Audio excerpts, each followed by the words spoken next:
Basically एक statement है। जिस तरह से भारत में मुकेश अंबानी है, रिचेस्ट पर्सन है, उस तरह से पाकिस्तान के भी एक रिचेस्ट पर्सन डिक्लेयर किए जाते हैं, पूरे वर्ल्ड में जाने जाते हैं कि पाकिस्तान के रिचेस्ट मुस्लिम हैं, उनको अंबानी का नाम दिया जाता है। जिस तरह से मुकेश अंबानी है वहां इंडिया में। अब से पहले तक हम देखते थे कि कभी कोई जर्नलिस्ट, कभी कोई मीडिया पर्सन या कोई यूट्यूबर ये कहता नजर आता था कि हमें इंडिया के साथ रिलेशन बेहतर करने चाहिए। मियां मंशा, जिन्हें सोशल मीडिया पर या अक्सर हम देखते हैं कि पाकिस्तान का अंबानी कहा जाता है, उन्होंने ये स्टेटमेंट दी है, पाकिस्तान गवर्नमेंट को सजेस्ट किया है कि हमें इंडिया के साथ रिलेशन बेहतर करने चाहिए। गधों की एक्सपोर्ट जो है वो बढ़ा दी है। इस वक्त दुनिया भी हंस रही है, दुनिया भी कह रही है कि भाई तुम लोग के गधों की क्वालिटी बड़ी जबरदस्त है, बहुत जबरदस्त क्वालिटी है तुम लोगों की। मंशा ने भी स्टेटमेंट दिया है कि पाकिस्तान की गवर्नमेंट को चाहिए इंडिया के साथ रिलेशन बेहतर करे, ट्रेड के हवाले से और इस तरीके से। सेकेंडली उन्होंने ये बोला कि इंडिया और पाकिस्तान 1947 में उन्होंने इकट्ठे सफर स्टार्ट किया, आज़ादी हुई, और उसके बाद आज अगर बात करें पोल्स अपार्ट हैं,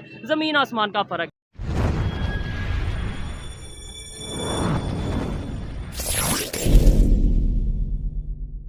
है। दो चार नाम हो रहे हैं। मियां मंशा ने भी स्टेटमेंट दिया है कि पाकिस्तान की गवर्नमेंट को चाहिए इंडिया के साथ रिलेशन बेहतर करे, ट्रेड के हवाले से और इस तरीके से। सेकेंडली उन्होंने ये बोला कि इंडिया और पाकिस्तान 1947 में उन्होंने इकट्ठे सफर स्टार्ट किया, आज़ादी हुई, और उसके बाद आज अगर बात करें पोल्स अपार्ट हैं, ज़मीन आसमान का फ़र्क है। उनकी स्टेटमेंट से आप कितना एग्री करते हैं और डिसएग्री करते हैं?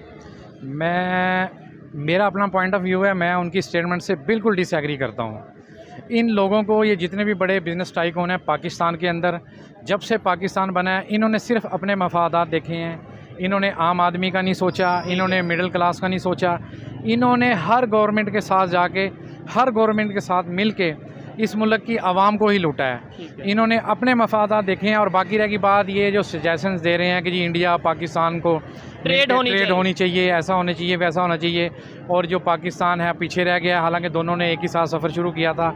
इसका ये है कि आप लोगों ने हमें इस काबिल ही नहीं छोड़ा, शुरू दिन से आपने हम लोगों को इस काबिल ही नहीं छोड़ा कि हम किसी भी मामले में किसी भी कंट्री को हम कम्पिटिट कर सकें। आपने हमेशा हमें डिस्टेबलाइज़ किया है, हमें डिग्रेड किया है। हमारे जो अगर कोई अच्छा, अब जैसे मैं इंपोर्टर हूँ, आजकल इंपोर्टर्स का ये हाल है कि इंपोर्टर्स को काम करना मुहाल हुआ हुआ है। क्या इंपोर्ट करते हैं आप? मैं ये मोबाइल एसेसरीज वगैरह इंपोर्ट करता हूँ। कहाँ से इंपोर्ट करते हैं? हम चाइना से इंपोर्ट करते हैं। अब इशू ये है कि जो चीज़ हम जब ये 6 महीने या 8 महीने पहले जाएं 180 या 210 का डॉलर था, हम वो चीज़ $210 में इंपोर्ट कर रहे थे, आज वो हमें 330 में भी नहीं इंपोर्ट हो रही है हमारे। ठीक हो गया। अच्छा, जो उन्होंने बात किया, देखें इख्तलाफात होंगे बिजनेसमैन से या जो भी है, लेकिन मैं अगर अपनी ओपिनियन की बात करूँ, मेरे ख्याल से उन्होंने ये बात की है कि उन्होंने सफ़र, हमने इंडिया पाकिस्तान ने इकट्ठा स्टार्ट किया।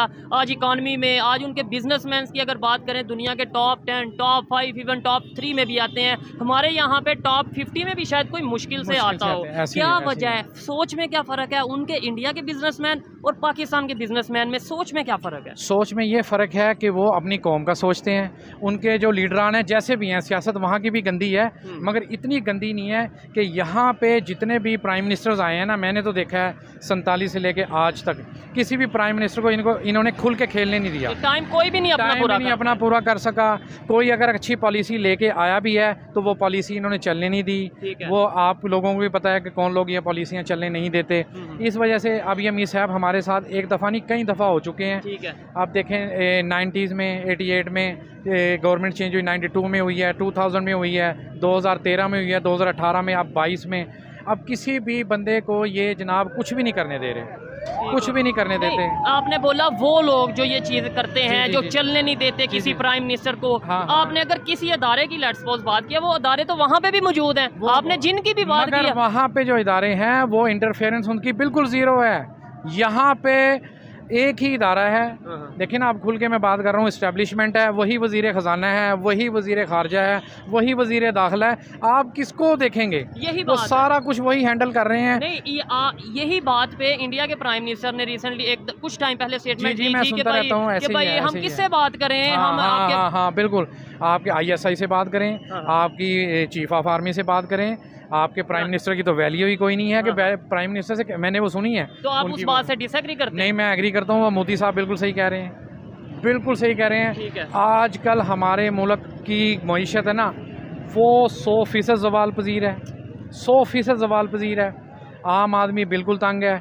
आजकल ये अभी एक हफ्ता नहीं हुआ गर्मी की शिद्दत बढ़े हुए को, आप यकीन करेंगे 8-8 10-10 घंटे लाइट जा रही है। ठीक हो गया। और ना इनके पास 75 साल से हम लाइट नहीं एक सीधी कर सके, लाइट नहीं सीधी कर सके। और हमने दूसरे क्या नंबर करना पे है? हम और हल हमने क्या क्या- निकालते हैं कोई कि हल बिजनेस नहीं कोई तो हल 10 बजे मतलब इनका लाइट हल बचानी है, ये 10 बजे लाइट। एस्टेब्लिशमेंट इस सारे सिस्टम को कंट्रोल करती है।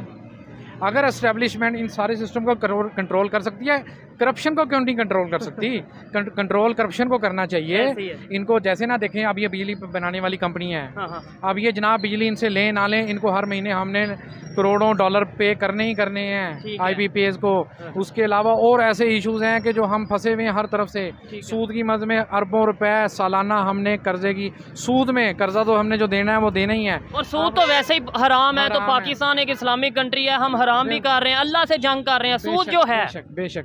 अब इशू ये है कि हमारा आवे का आवा ही बिगड़ा हुआ है। ठीक है। अगर किसी शख्स ने कोई थोड़ी सी कोशिश की है इसको ठीक करने की, हमने उसको गंदा कर दिया है, क्रिमिनल बना दिया है, दहशतगर्द बना दिया। आप समझ रहे हैं मैं? ठीक है। हाँ, ठीक है। उसको जनाब आपने इतना गंदा कर दिया है कि अब आम आदमी बात करते हुए भी डरता है ठीक है। कि यार अब हम किस आपने बोला हम आदमी बात करते हुए डरता है, ये तो हम ऑब्जर्व करते हैं डेली जी, बेस जी, पे। जी, जी। लेकिन हम ये कहते हैं आज़ाद कंट्री है, पाकिस्तान एक आज़ाद मुमलिकत है, नहीं, तो कोई पाकिस्तान आज़ादी हमें नहीं है, हमें कोई आज़ादी कश्मीर नहीं को आज़ाद करवाना है, हम ये आप बात करते हैं। हमारे जो कश्मीर को आज़ाद करने वाले हैं ना, अगर वो कश्मीर को आज़ाद करने की तरफ जाते हैं ना, उनको डायरेक्ट है पीछे से पाकिस्तान ना आज़ाद हो जाए। एक इशू थोड़ी है, उनको इश्यूज हैं अपने, उनके अपने तहफ़्फ़ुज़ात हैं। वो कहते हैं जनाब कि हमने बस वज़ीर ख़जाना भी हमारी बात मान। आप ये देखें ना, अब वो इसहाक डालर साहब आना था, इसहाक डार साहब के इसहाक डालर इसहाक डालर साहब ने आना था। 2 दिन हुए थे उसको आए हुए, और हमारे ISPR एक बयान दे रहे थे, देखें जी अभी वो आया और डॉलर नीचे आना शुरू हो गया है। तो अब ISPR साहब क्यों नहीं बयान दे रहे कि डॉलर का बेड़ा गर्क हो गया है, ठीक है। 330 में भी नहीं मिल रहा मार्केट में। बिल्कुल ऐसे ही है। अब कोई न्यूज़ चैनल या कोई मीडिया चलाता है कि जी डॉलर तो 280-85 में, आप मुझे 300 में ले दें। बिल्कुल ऐसे ही है। अगर ओपन मार्केट की बात करें तो 310 में कहीं शायद मिल रहा है, 10 शायद वाली बात है। हम जो इम्पोर्टर हजरात हैं, इन्होंने वो अपनी LCs वगैरह की पेमेंट डॉलर में ही करनी होती है ना, बिल्कुल, आपको डॉलर तो मौजूद ही exact नहीं पता है, डॉलर तो मौजूद ही नहीं है मार्केट में। ठीक हो हमारा सारा सिस्टम ख़राब हुआ पड़ा है, कस्टम के इश्यूज़ ख़राब हुए पड़े हैं, इंपोर्ट के इश्यूज़ ख़राब हुए पड़े हैं। अब बंदा क्या करे? बिल्कुल, क्योंकि आप गधों की एक्सपोर्ट जो है वो बढ़ा दी है। इस वक्त दुनिया भी हंस रही है, दुनिया भी कह रही है कि भाई तुम लोग के गधों की क्वालिटी बड़ी जबरदस्त है, बहुत जबरदस्त क्वालिटी है तुम लोगों की। शांतिरापः शांतिरेषधयः शांति वनस्पतयः शांतिर्विश्वे देवाः शांतिर्ब्रह्म शांति। एक बात बता दूं, यहाँ पर गधों के साथ भी रेप केसेस हमें देखने को मिले हैं। यहाँ पर गधों के साथ भी हमें रेप केसेस देखने को मिले हैं कि गधों के साथ भी, गधों को भी नहीं छोड़ा, उनके साथ भी रेप कर दिया। स्टेटमेंट है, जिस तरह से भारत में मुकेश अंबानी है, रिचेस्ट पर्सन है, उस तरह से पाकिस्तान के भी एक रिचेस्ट पर्सन डिक्लेयर किए जाते हैं, पूरे वर्ल्ड में जाने जाते हैं कि पाकिस्तान के रिचेस्ट मुस्लिम हैं, उनको अंबानी का नाम दिया जाता है। जिस तरह से मुकेश अंबानी है वहां इंडिया में, उस तरह से यहाँ पर हमारे मियां मोहम्मद मंशा को अंबानी बोला जाता है। उन्होंने रिसेंटली एक स्टेटमेंट दी है कि पाक भारत रिलेशनशिप्स अब मजबूत होने चाहिए, टाइज जो है वो मजबूत होने चाहिए। गवर्नमेंट से अपील की है, ये भी बोला है कि जिस तरह से हर फोरम पर जाकर इंडिया के खिलाफ बातचीत की जाती है उसे बंद किया जाए।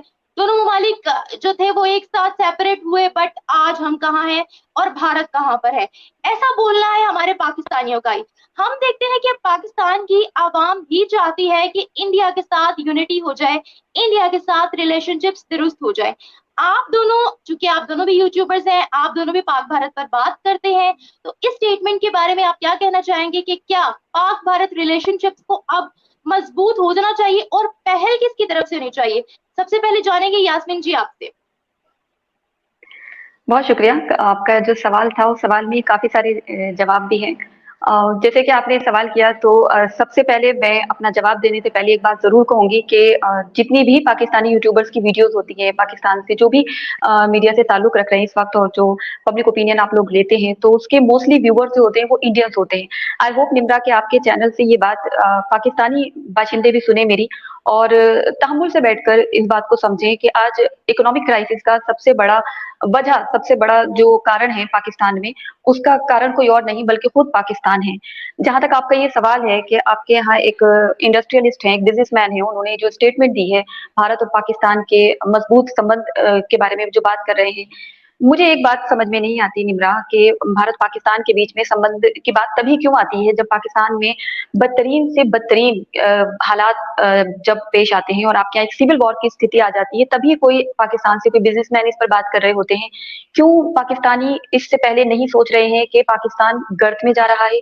जिस तरह से आपने जो मियां मंशा जी उनका जो पूरा स्टेटमेंट आपने बताया है, पाकिस्तान से ऐसे बहुत सारे लोग हैं जो भारत और पाकिस्तान के बीच मजबूत होते रिश्तों की बात करते हैं, अच्छे ताल्लुकात की बात करते हैं, क्योंकि अमन और सुकून चाहते हैं, क्योंकि वो जानते हैं कि डेवलपमेंट, प्रोस्पेरिटी, तरक्की ये सब के लिए बहुत ज्यादा जरूरी है। इकोनॉमिक ग्रोथ का होना, डेवलपमेंट बहुत ज्यादा जरूरी है कि आपका मुल्क तरक्की करे, और उसके लिए बहुत ज्यादा जरूरी है कि पैसा होना चाहिए।